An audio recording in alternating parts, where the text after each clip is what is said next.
నమస్తే. నేను మీ అశ్విని కుమార్. అనూహ్యంగా ఎప్పుడూ కూడా రాష్ట్ర ప్రయోజనాలు, దేశ ప్రయోజనాలు, దూరదృష్టి, బీజేపీ ఎదుగుదలకి ఇవన్నీ కూడా కలిపి ఉంటాయి మోడీ, అమిత్ షా నిర్ణయాలు. చాలా దూరపు ఆలోచనలు ఉంటాయి. స్వప్రయోజనాలు అంటే రాష్ట్రానికి, దేశానికే కాకుండా పార్టీ రాబోయే రోజుల్లో ఎట్లా ఎదుగుతుందో ఆ రాష్ట్రంలో, ఇవన్నీ కూడా ఈ కలయికే వైస్ ప్రెసిడెంట్ అభ్యర్థిగా ఎన్నికైన సిపి రాధాకృష్ణన్ ఎన్నికైనట్టే మనం చెప్పచ్చు. క్లియర్గా ఆ నిర్ణయం వెనక ఎన్నో వ్యూహాలు ఉంటాయి, అడుగులు. మోడీ, అమిత్ షా వాళ్ళ మధ్యలో ఏముంది అనేది ఏ మీడియాకి కానీ, పక్కన సహచరులకు కానీ ఎవ్వరికీ కూడా అనౌన్స్ చేసేంతవరకు తెలియదు. ఇది గత 11 సంవత్సరాలుగా మనం ఏ రాష్ట్ర ముఖ్యమంత్రి అభ్యర్థులైనా, పార్టీ అధ్యక్షులైనా, ఏ రకంగా ఏ నిర్ణయమైనా కూడా ఆఖరి నిమిషం వరకు ఎవరికి తెలియదు. అనౌన్స్ చేశాక అందరూ కూడా సంభ్రమాశ్చర్యాలతో మునిగిపోవటం, ఇదంతా కూడా రివాజ్గా వస్తూనే ఉంది. ప్రస్తుతం వైస్ ప్రెసిడెంట్, మహారాష్ట్ర గవర్నర్గా పనిచేస్తున్న సిపి రాధాకృష్ణన్, ఈయన వైస్ ప్రెసిడెంట్ అభ్యర్థిగా ఎన్డీఏ పిక్ చేసుకుంటాం. బీజేపీ కొన్ని గంటలు హెడ్ క్వార్టర్స్లో మీటింగ్ తర్వాత ఈయన అభ్యర్థిత్వాన్ని సమర్థిస్తూ ఇదంతా కూడా ఒక నిర్ణయానికి రావటం. దీని వెనక చాలామంది చాలా విశ్లేషణలు ఇచ్చారు. ఈ వెనక ఏమన్నా దూరపు ఆలోచన లేకపోతే ఏమన్నా నిర్ణయం ఉందా? ఒకటైతే clear, Radhakrishnan RSS background, Sangh background నుంచి వచ్చారు. లేదు 2 సార్లు ఎంపీగా గెలిచారు. ఇవన్నీ కూడా దక్షిణాది రాష్ట్రాల నుంచి వెంకయ్యనాయుడు తర్వాత మళ్ళీ వైస్ ప్రెసిడెంట్, ఇవన్నీ కూడా చెప్తున్నదే. కానీ ఇంకేమన్నా ఉన్నాయా? చాలా క్లియర్గా మనకు కనబడుతోంది బీజేపీ ఫ్యూచర్ తమిళనాడులో. దీన్ని కూడా ఒకటి దృష్టిలో పెట్టుకొని ప్రతిపక్షాల విమర్శలను తిప్పికొడుతూ ఇది ఒక నిర్ణయం కూడా కాబోతోంది రాబోయే రోజుల్లో అన్నది కూడా మనకు అర్థమవుతుంది. రాధాకృష్ణన్ను పిక్ బట్టి చెప్పచ్చు. ఆయన 1998, 99 2 సార్లు ఎంపీగా గెలిచారు తమిళనాడు నుంచి కూడా. వైస్ ప్రెసిడెంట్ ఇప్పుడు ఈయన ఎలివేషను చాలా పెద్ద సింబాలిక్గా చెప్పచ్చు. మనం డైరెక్ట్గా బార్గెనింగ్ చిప్ కాబోతుంది 2026 ఎన్డీఏ స్ట్రాటజీ తమిళనాడు ఎన్నికలకి. ఈ ఎలియన్స్ అథమెటిక్ కూడా షిఫ్ట్ అవుతుంటుంది. 2021లో బీజేపీ కేవలం 20 సీట్లు మాత్రమే ఎలియన్స్ పొత్తులు అడిగింది. ఇప్పుడు ప్రస్తుతం 2026లో 60 స్థానాల పైన డిమాండ్ చేయొచ్చు. ఎందుకంటే 2024లో 11.2% ఓటు షేర్ వచ్చింది. ప్రస్తుతానికి ఇది 60 స్థానాల వరకు అడగచ్చన్నది తెలుస్తోంది. జూనియర్ బీజేపీగా ఉన్నదంతా కూడా ఆ రోజులన్నీ అయిపోతున్నాయి. ఇప్పుడు ఎల్ఐ పార్ట్నర్గా డిమాండ్ స్టేజ్కి రాబోతుంది బీజేపీ. క్యాడర్, మొరేలు, గ్రోత్ ఇంజన్ కూడా బీజేపీ క్యాడరు తమిళనాడులో ఇప్పుడు కొత్త స్లోగన్తో వెళ్ళొచ్చు. కోయంబత్తూరు నుంచి వైస్ ప్రెసిడెంట్ హౌస్ దాకా అని ఒక స్లోగన్తో వెళ్ళొచ్చు. ఈ ప్రైడ్ కూడా 2026 ఎన్నికల్లో గ్రాస్ రూట్ లెవెల్స్లోంచి, అట్లాగే డీపర్ అర్బన్ బెల్ట్స్, వీటన్నిటిలోంచి కూడా కొద్దిగా ఓట్స్ పోలరైజేషన్ కూడా అవ్వచ్చు అనే ఒక వ్యూహం, ఎత్తుగడ కూడా ఉంది అని తెలుస్తుంది. ఈ డిఎంకే ఎప్పుడూ కూడా ఒకటే లైన్ తీసుకుంటూ వస్తుంది. సెంటర్ తమిళనాడుని ఇగ్నోర్ చేస్తూ వస్తోందని. 26 ఎన్నికలప్పుడు BJP line slogan A Tamil man is the BJP man is the second citizen of Bharat అని ఒక కొత్త స్లోగన్తో వెళ్ళొచ్చు. తమిళ్ బీజేపీ మ్యానే దేశంలో అత్యున్నత 2వ స్థానంలో ఉన్నారు, సెకండ్ సిటిజన్ ఆఫ్ భారత్ అని. ఇది డిఎంకేకి కౌంటరు, లేదా వాళ్ళు చెప్తున్న సెంటరు తమిళనాడు పట్ల, తమిళ పట్ల వివక్ష చూపిస్తూ ఉంటుందన్న దాన్ని ఎమోషనల్ కార్డ్ రన్ చేసుకుంటూ వస్తుంది. డిఎంకే న్యూట్రలైజ్ చేసే స్లోగన్ కూడా కాబోతోంది 2026 అసెంబ్లీ ఎన్నికల్లో. కన్నా డిఎంకే ఆ నీడలోనే బీజేపీ ఉందన్నదంతా కూడా దాటి బీజేపీ ఎక్స్పాండ్ చేసుకోబోతోంది. కాన్ఫిడెంట్గా మోర్ సీట్స్ అడగబోతోంది.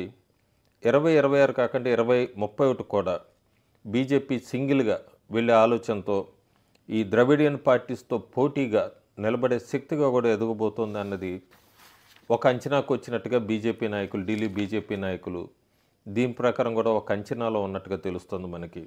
కానీ national power, local roots, national పవర్గా చూసుకుంటే తమిళనాడుకు చెందిన వ్యక్తి వైస్ ప్రెసిడెంట్ అయినప్పుడు 2 ఫుట్ ఫ్రంట్ అడ్వాంటేజ్ ఉంటుంది బీజేపీకి. ఒకటి సెంటర్ నుంచి స్కీమ్స్ ఇవన్నీ కూడా డైరెక్ట్గా యాక్సెస్ ఇవన్నీ కూడా ఉంటుంది. ఇంకోటి రెండోది రాజ్యసభలో ఇన్ఫ్లుయెన్స్ కూడా ఉంటుంది.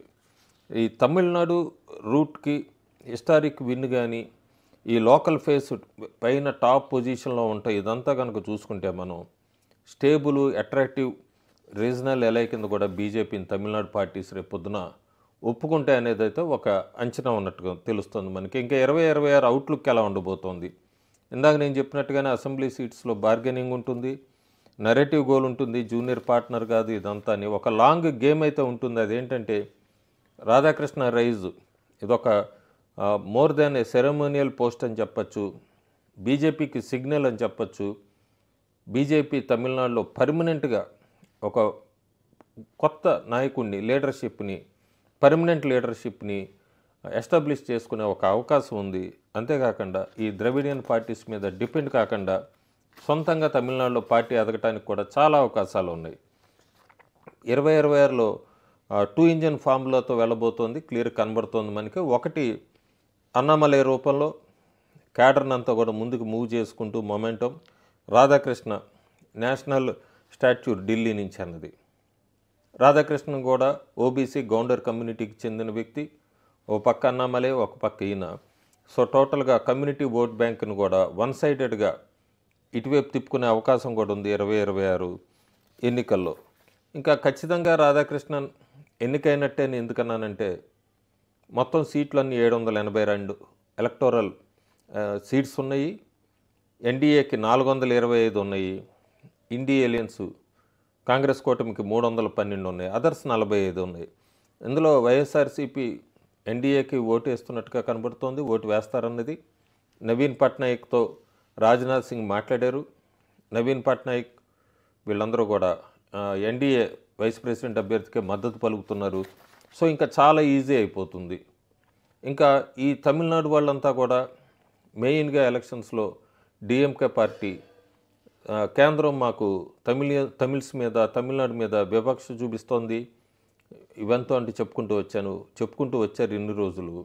క్లియర్గా మనం చూసుకుంటే ఇప్పుడు vice president Radhakrishnan Tamilian, finance minister Nirmala Sitharaman ఆమె తమిళియను, ఫారిన్ మినిస్టరు జయశంకర్ ఆయన తమిళ్, అలాగే సెంగాల్ ఇన్స్టాల్డ్ న్యూ పార్లమెంట్లో జరిగింది మోడీ నాయకత్వంలో, తమిళ్ సివిలైజేషన్ సింబల్ అని చెప్పచ్చు.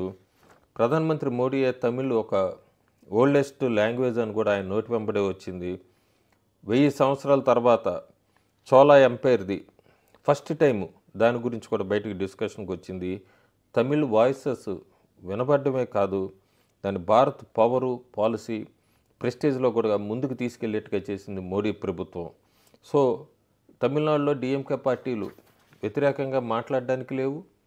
అట్లాగే బీజేపీ నాయకత్వం కూడా వాళ్ళకి ఆర్ఎస్ఎస్ బ్యాక్గ్రౌండ్ నుంచి వచ్చిన రాధాకృష్ణన్ని, దక్షిణాది రాష్ట్రానికి చెందిన వ్యక్తిని, 2 సార్లు ఎంపీగా గెలిచిన వ్యక్తిని, తమిళనాడు స్టేట్ బీజేపీకి ప్రెసిడెంట్గా చేసిన వ్యక్తిని, ఇవన్నీ కూడా వడబోసి క్లియర్గా ఒక మంచి అభ్యర్థినే వైస్ ప్రెసిడెంట్గా తీసుకొచ్చింది.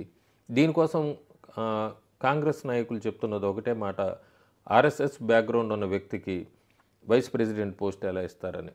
గతం వాళ్ళు తవ్వుకుంటే చాలా పెద్ద స్టోరీ అవుతుంది అమిత్ అన్సారీ దగ్గర నుంచి. ప్రస్తుతానికి అంత లోతుగా వెళ్ళటలేదు కానీ కొత్తగా vice president of India CP Radhakrishnan అయితే ఒక క్లియర్ పిక్చర్. Thank you.